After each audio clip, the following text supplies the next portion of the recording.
मुझे खदान के अंदर जाने का मौका मिला, लेकिन मैं जब खदान से बाहर निकला तो मैं अलग व्यक्ति था।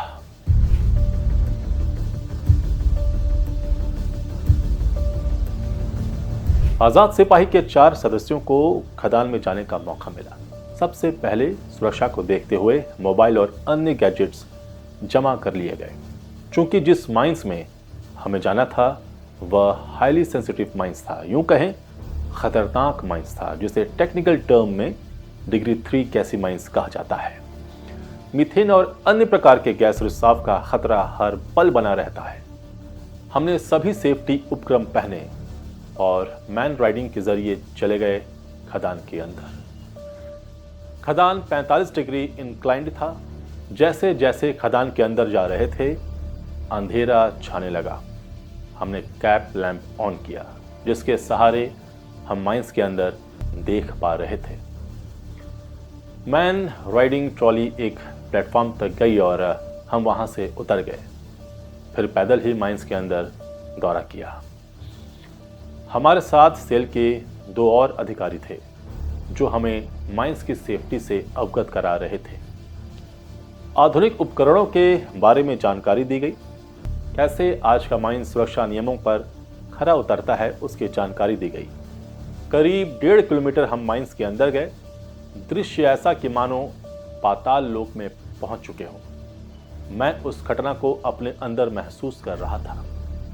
यह वह खदान नहीं था जिसमें त्रासदी हुई थी, लेकिन समझ सकता था कि उस दिन क्या हुआ होगा, किस परिस्थिति में मजदूर फंसे होंगे।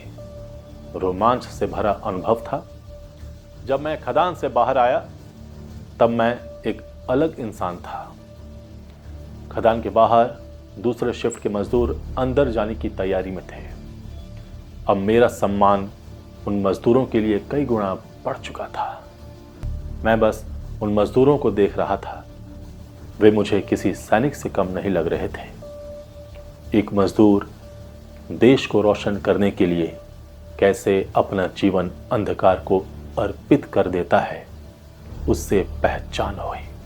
ये वही जगह है, वही माइंस है जहां पर घटना घटी थी 27 दिसंबर 1975 को। ये वही लिफ्ट है जिससे मजदूर उस दिन नीचे गए होंगे, माइंस में गए होंगे, लेकिन बाहर नहीं आ पाए।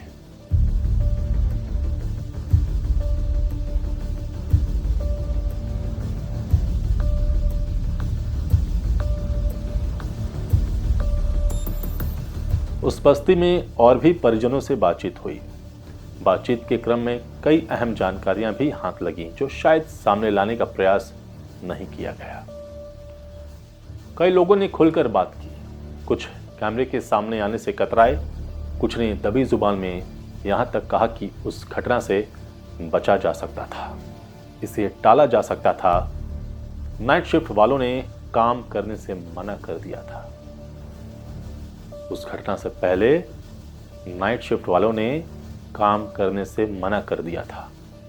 उनका कहना था कि काम करने में खतरा है, लेकिन सुबह की शिफ्ट की जिम्मेवारी जिसे दी गई थी उसने इसे ईगो पर ले लिया कि काम होकर रहेगा। कुछ का कहना था कि पानी से खनन करने वाले हिस्से की दूरी 40 फीट तक पहुंच चुकी थी। वैसे 60 फीट तक की दूरी एक सुरक्षित पैमाना माना जाता है, लेकिन खनन करते करते यह फासला कम होता चला गया, 40 फीट से भी कम, और पानी का दबाव बढ़ता चला गया। कईयों का मानना था कि यह फासला महज 7 से 8 फीट ही बचा था।